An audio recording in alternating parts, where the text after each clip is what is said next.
osoo waan hundumaa gochuu danda'u namni humna dhabee callisuun akka namni waan godhu wallaalee callisuun fi gidiraa simachuun akka inni garuu sababii balleessa keenyatiif bilisa nu baasuudhaaf arjummaa isaatiin waan hundumaa fudhate calliseetoo nuti garuu akka dha'ichi Waaqayyo irratti bu'eetti yaadne jedhe akka Isaayyaas dubbate akka hoolaa qalamuttis ofuma isaatii gara qaraaniyooti deematii kan ture jaalalli inni namaaf raawwate kun jaalala akkamiiti?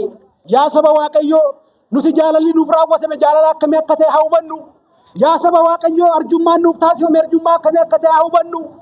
Yaa saba Waaqayyoo gadoof qabeessi nuuf jecha taasifame aan akkamii akka inni ta'e haa hubannu. Jaalala kanaan immoo cimnee haa jiraannu. Jaalalli kun ilma Waaqayyoo samiirraa harkisee kan buuse du'aafis dabarsee kan isa kenneedha.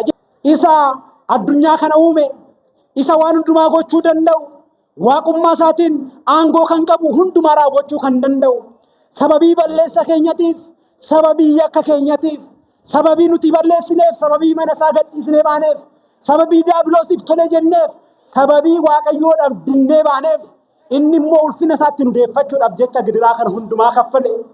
Jaalalli ilma Waaqayyoo teessoo isaarraa harkiseetoo jaalalli kiyyaaf kan kee jaalalli ijoollee addaa hundumaa Waaqayyoon teessoo isaa ulfinaatirraa harkisee akka dhala namaa ta'u kana qofa osoo hin taane du'aaf dabartamee akka laatamu isa taasise.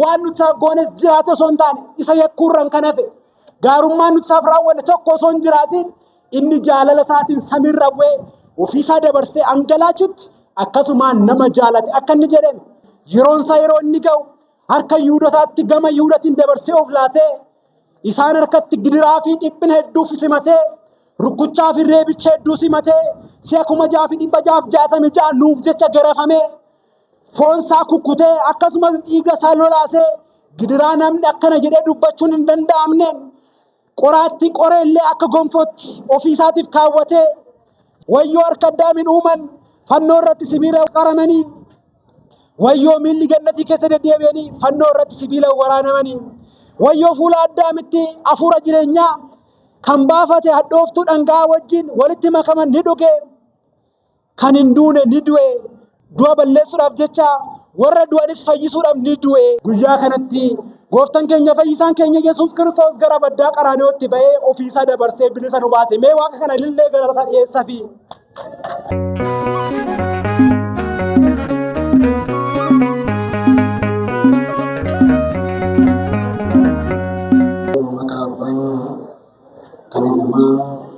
kan qulqulluu Waaqayyo tokko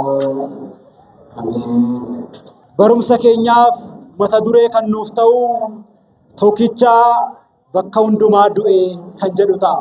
Kitaaba qulqullichi Phaawulos barreessee lammaffaa Qorontos boqonnaa 5 lakkoofsa 14 irratti dubbii sagalee Waaqayyoo argamuudha.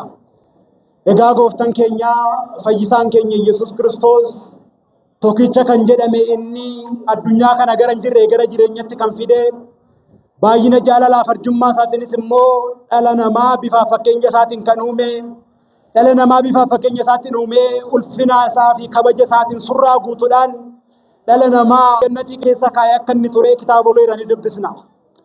Egaa kana godhees boodettis Waaqayyoon ulfina isaatiin dhala namaa kabajee Addaam nama jalqabaa gargaartu isaa waan wajjin gannatii keessa isaan teessisee dhala namaa kanaaf abboommii yookaan immoo seera ittiin buluusaaf kennee akka seera isaatti akka isaan jiraataniif mana isaa keessa akka isaan jiraataniif gammachuu fi nageenyan isa wajjin akka jiraataniif isaan taasisee osoo jiru dhalli namaa garuu sababii balleessa isaatiin sababii dogongorsaa seexanaatiinis immoo mana isaa keessa akka inni ba'ee kitaaba seera uumaa boqonnaa 3 irraa dubbisna. Waaqayyo gooftaan keenya dhala namaa bifa fakkeenya isaatiin uumee ulfinaa fi surraa guutuudhaan eega uumee boodatti gannatii keessa kaa'ee kabajaan akka inni jiraatu taasisee osoo jiru barumsa lammaffaa diiyaabiloos irraa dhaga'ee dhalli namaa kufee waaqa isaarraa adda ba'ee du'ee ture. Dhalli namaa sababii namicha tokkicha jedhamee kan dubbatameef akkuma qulqulluun Phaawulos ergaa isaa irratti duutii karaa nama tokkichaa gara Addaamiin gara biyya lafaatti dhufe fayyinni immoo gama gooftaa keenya fayyisaa keenya Yesuus Kiristoosin addunyaa kanaaf ta'e jedhee dubbate. Addaam namni jalqabaa abboommii fi seera Waaqayyoo irraa isaaf kenname heeguu dhiisuu isaatirraa kan ka'e waan raawwadhu jedhame dhiisee waan hin raawwatiin jedhame raawwatee waan argameef akkuma faarfataan Daawit faarfannaa isaa faarfannaa 48 lakkoofsa 12 irratti namni garuu kabajamaa ta'e osoo jiru hin beekne akka bineeldota badanis ta'e jedhee amma dubbachuutti akka ga'e abbaan keenya qulqullicha Atinaatiyoosis kitaaba qiddaasee isaa irratti namni kabajamaa akka inni turee fi kabaja isaatirraa garuu kabaja isaa wallaaluurraan akka inni kufeete Waaqayyo irraa adda ba'e kufuu isaa kanaanis immoo lubbuu isaa akka inni beelesse akka inni dheebosse Waaqayyo irraa adda akka inni ba'e surraa fi ulfina waaf kennamee ture sana akka inni dhabee qullaa ta'e kitaabni ni dubbata. Namni gaafa Waaqayyo irraa adda ba'ee Waaqayyoon waan raawwadhu jedheen dhiise waan hin raawwatiin jedhamee Waaqayyo irraa adda ba'ee du'a bara baraa du'a. Namni har'a gara mana Waaqayyootti dhufee Waaqayyo wajjin jiraachuu osoo qabu seera fi abboommi isaa eegee jiraatee Waaqa isaa wajjin ulfina Waaqayyoo isaa galateeffannaa isaatiin jiraachuu osoo qabu kana dideetoo gaafa diina diiyaabiloos dhaga'u Waaqayyoo waaqessuu dhiisee gara Waaqa tolfamaa waaqessuutti gaafa ni deemu du'atu itti dhufa. Waaqayyoon hunduma keenya iyyuu du'arraa akka nu baraaruuf fedhaaf eeyyama isaa nuuf haa ta'u. Waaqni nu jaalatee bifa fakkeenya isaatiin nu uume kun immoo dhala namaa kana kaasuudhaan waada isaaf galee waggaa 5,500 booda deebi'ee akka isa fayyisu akka isa bilisa baasu immoo waada isaaf galee ture. Kanaanis waada isaa eegee yeroon isaa yeroo ga'etti akkuma Galaatiyaa boqonnaa 4 lakkoofsa 4 irratti yeroon beellamaa isaa yeroo ga'etti ilma isaa dubrarraa dhalateen addunyaa kana fayyise jedhee akka barreeffame gooftaan keenya fayyisaan keenya Yesuus Kiristoos haadha keenya giifti keenya qulqulleetti dubroo maaramii irra dhalatee addunyaa kana fayyisuudhaaf gara biyya lafaatti dhufee waggaa 33 fi ji'a 3 biyya lafaa kanarra deddeebi'ee barsiisee dinqii garaagaraas raawwatee namoota dhibee foonitiin qabaman ajaa'iba isaatiin dhibee lubbuutiin yookaan immoo dhukkuba hafuuraatiin kan qabaman lallaba isaatiin bilisa eega isaan baasee boodetti raajii garaagaraa raawwachuudhaan iccitii waaqummaa isaas eega mul'isee boodetti kaayyoon inni dhufeef kaayyoo isaa dhumaa sana raawwachuudhaaf guyyaa jimaataa ofiisaa dabarsee laatee harka duuka bu'aa isaatiin Yihuudaadhaan dabarsamee qarshii 30tti laatamee gooftaan keenya fayyisaan keenya Yesuus Kiristoos isaan banne kan jedhamne nuyi ijoollee isaa jaalala isaatiin kan nu barbaadu dhufe Kiristoos ofiisaa guyyaa irraa kanatti dabarsee guyyaa itti laatedha.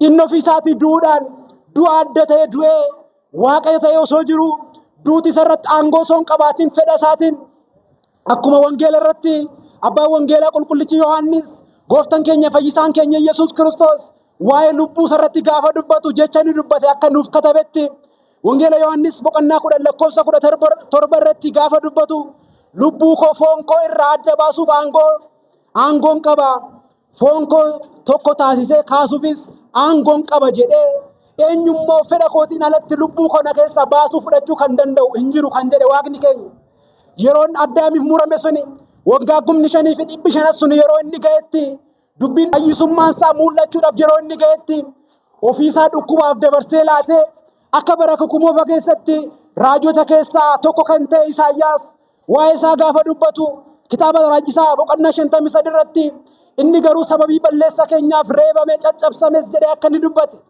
ofiisaatii dhukkubbiidhaaf dabarsee of laatee ofiisaatii nu fayyisuudhaaf gidiraatti dabarsee of laatee lubbuu isaa eenyumtuu isa keessaa fudhachuu hin dandeenye ofii kootii fi raawwachuu hin danda'a malee kan jedhe suni fedha isaa taanaan eeyyama isaatiin guyyaan fayyina keenyaa geenyaan inni guyyaa irraa kana fannoo irratti beetoo ijoollee Addaam hundumaa guyyaa bilisatti baasedha. Meelli jedhaatii Waaqa kana galateeffadhaa. Ilil jedhaatii galateeffadhaa. Waaqayyoon jalqaba irratti Isaayyaas akkasaaf dubbate dhugumaan dhiphina keenya fudhatee dhukkubbii keenyas baateera. Nuti garuu akka dha'icha Waaqayyootiin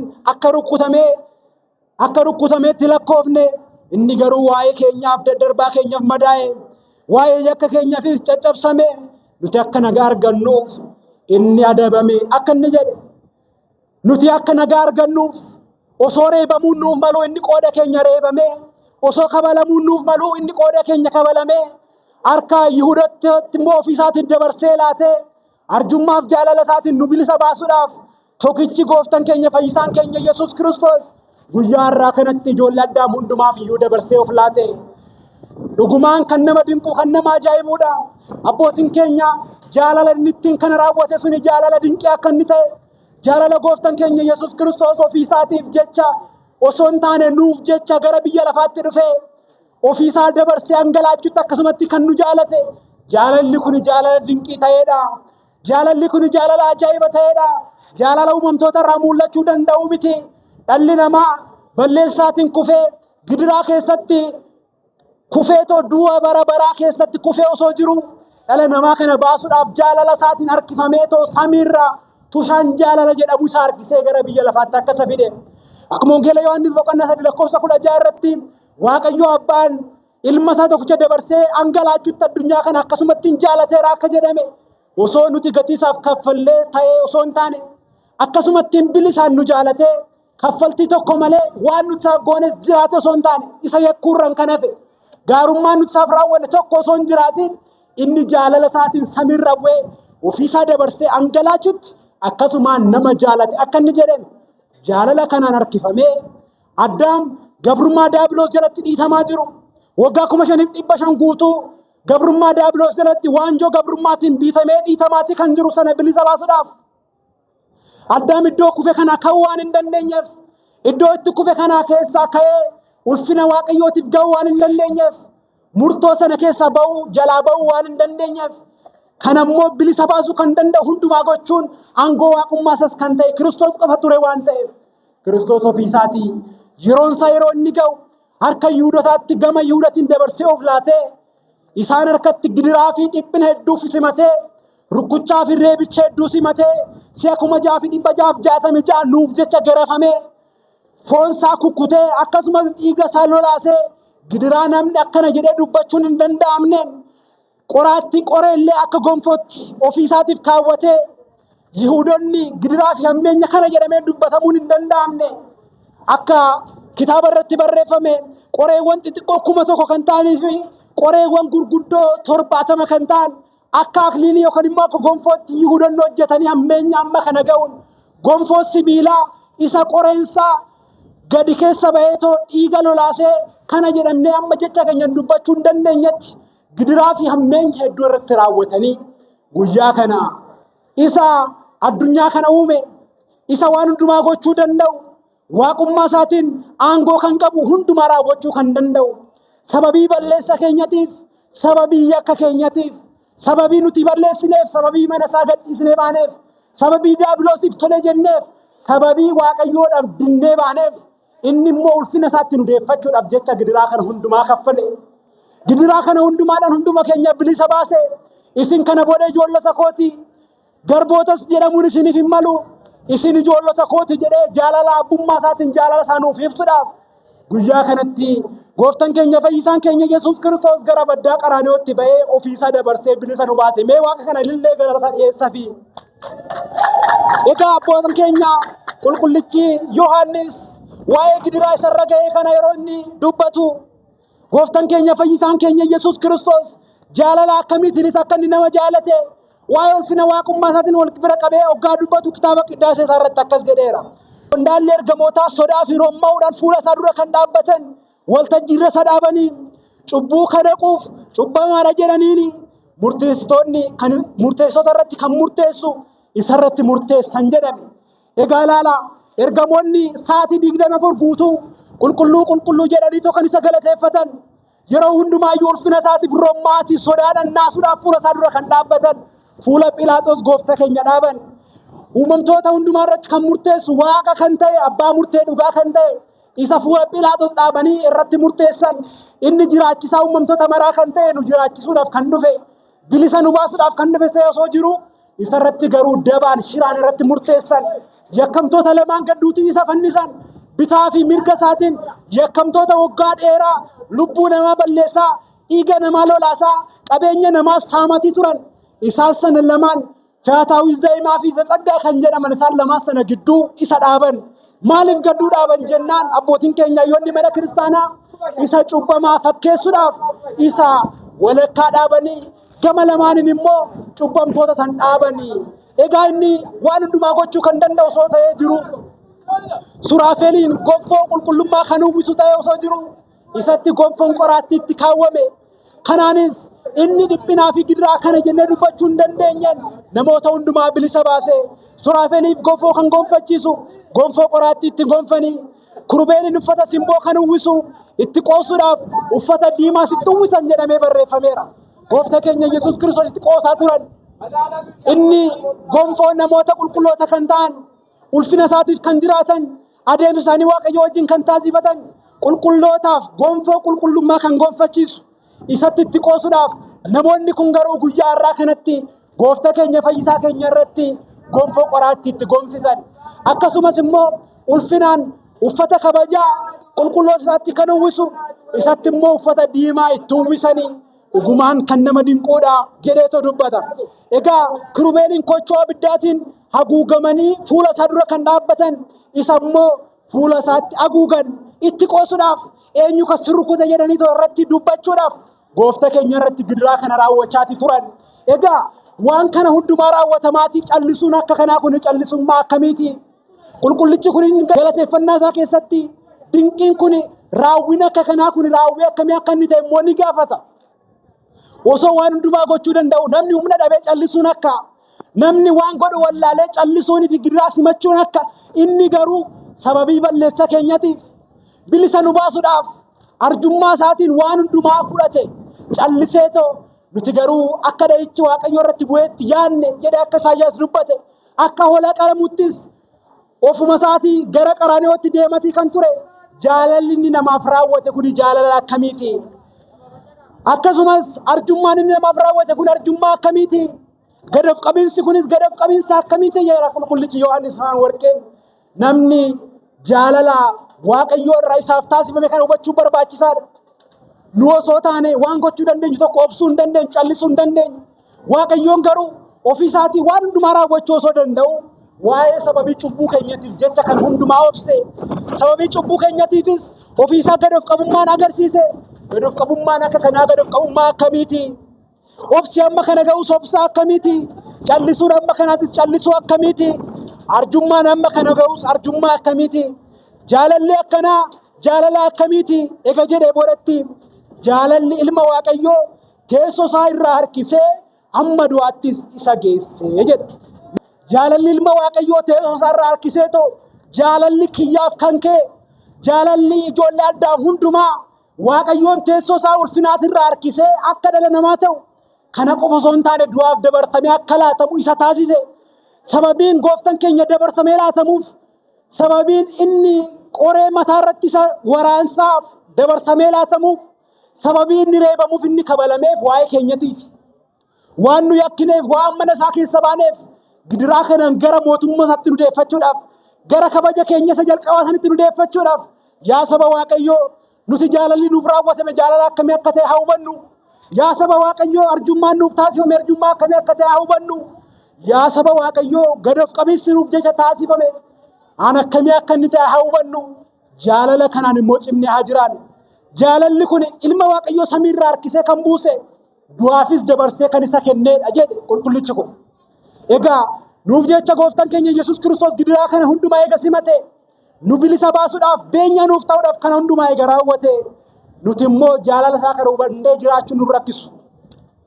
Addunyaan baay'een bara kanatti gooftaan keenya Yesuus Kiristoos isaaf dabarfamee laatamee osoo jiru tokkittiin lubbuu isaa ijoollee isaatiif laatee osoo jiru arras gabrummaa daabiloos jalatti bitamnee kan jirru baay'ee keenya jira.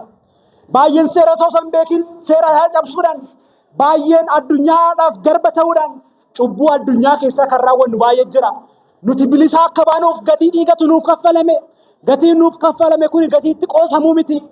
Gatiin nuuf kaffalame kun jechaan dubbachuudhaaf kan danda'amuu miti kan jechaan oliiti.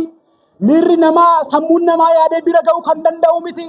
Akka nuuf maluuf amma dandeenya dubbanna malee Waaqayyoon nuuf jecha gidiraan inni arge kana jedhamee kan dubbatamuu miti. Biyyi lafaa kun ulfina waaqummaa isaa gaafa isheen dubbattu waa'ee Waaqayyoo dubbattee fixuun hin danda'amuuf Waaqayyoon nuuf jecha kana hundumaa eega simate nuti immoo jaalalaan mana isaa keessa jiraachuun hunduma keenya irraa kan eegamu akka inni ta'e dubbisna.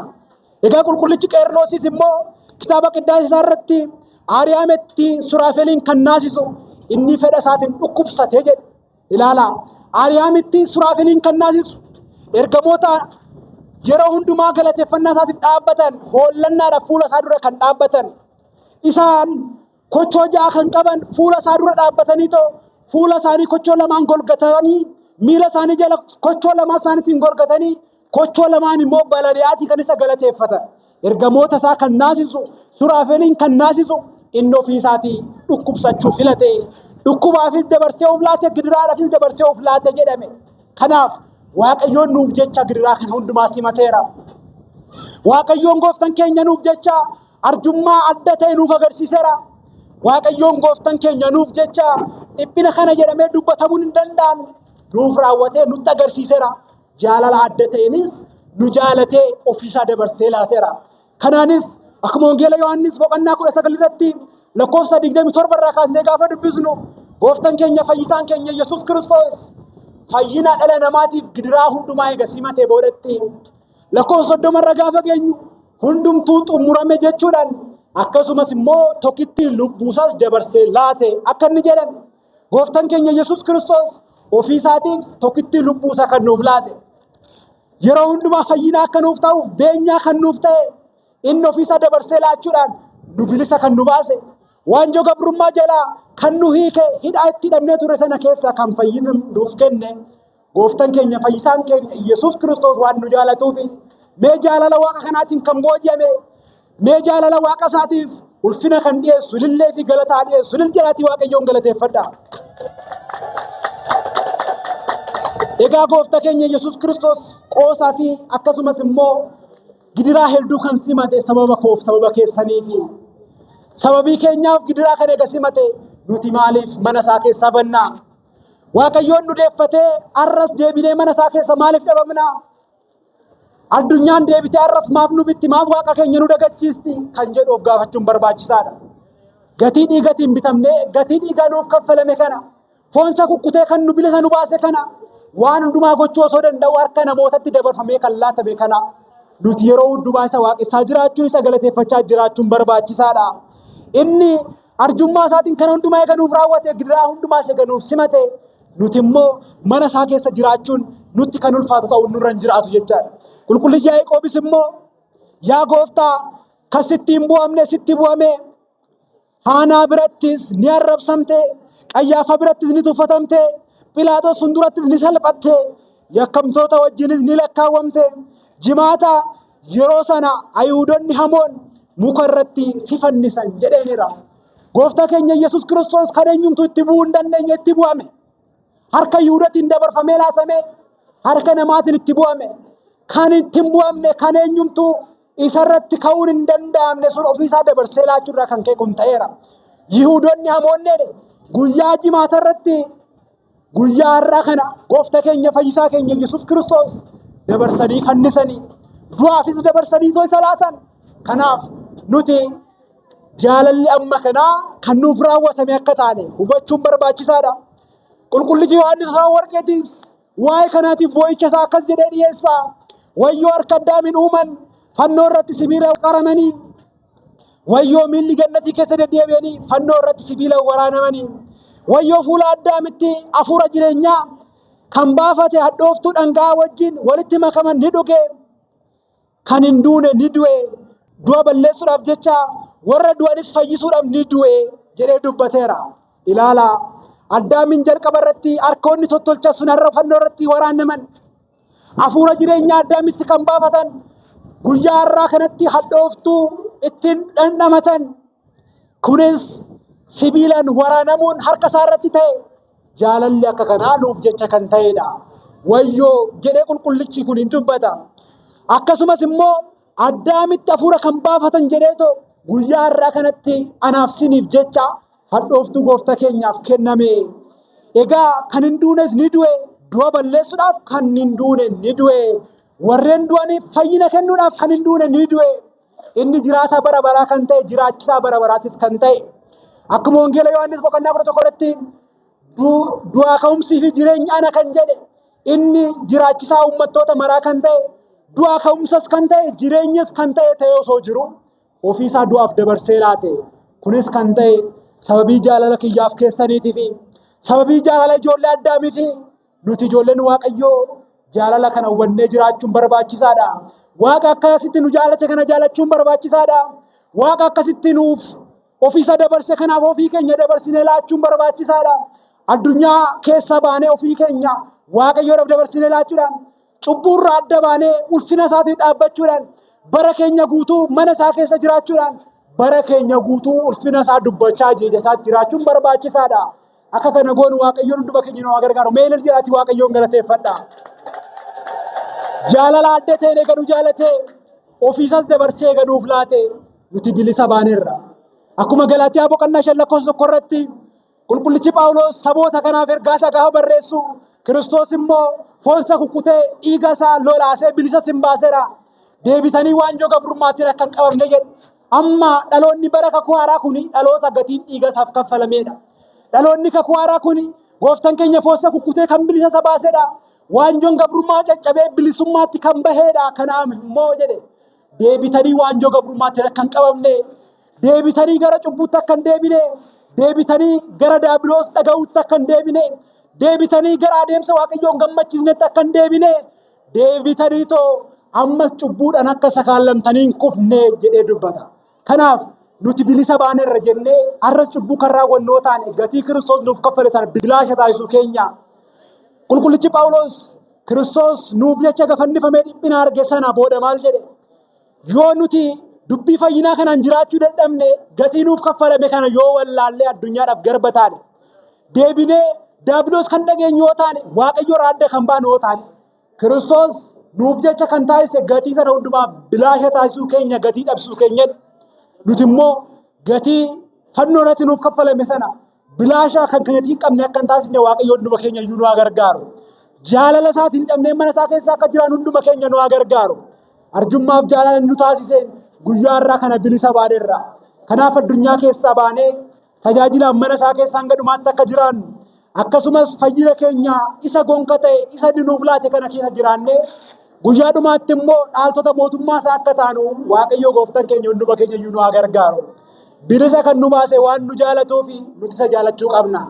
Bilisa kan nu baase inni bilisummaan akka jiraannuu fi deebinee waanjoo gabrummaan akka hin qabamnee fi hidhaa keessaa akka hiikamnuu fi beenyaa kan nuuf ta'e nuti har'a bilisummaan akka jiraannuu fi inni kan reebame nuti reebamuu jalaa akka baanuu fi yoo kanatti fayyadamne garuu reebama bara baraa kan ta'e hidhaa daabiloos keessatti hiitamuun bara baraaf akka nurra hin geenyeef nuti bilisummaa kanaan jiraachuuf barbaachisa. Yoo kana lakkii jenne garuu Waaqayyo irraa yoo adda baane garuu osoo inni nuuf hin maleen gara abidda bara baraatti deemuuf jirra jechaan akka kana hin taane immoo jaalala isaatiin mana isaa keessa gatii kana hubannee jaalala jaalatamne kana hubannee mana isaa keessa hanga dhumaatti akka jiraannu Waaqayyo hunduma keenya nu haa gargaaru. Guyyaa irraa kana kabaja ulfina kanaan kan nu ga'e maqaan Waaqayyoo kan ulfaate nuuf haa ta'u. Lilli jiraate Waaqayyoon galateeffadhaa, galanni Waaqayyoof haa ta'u.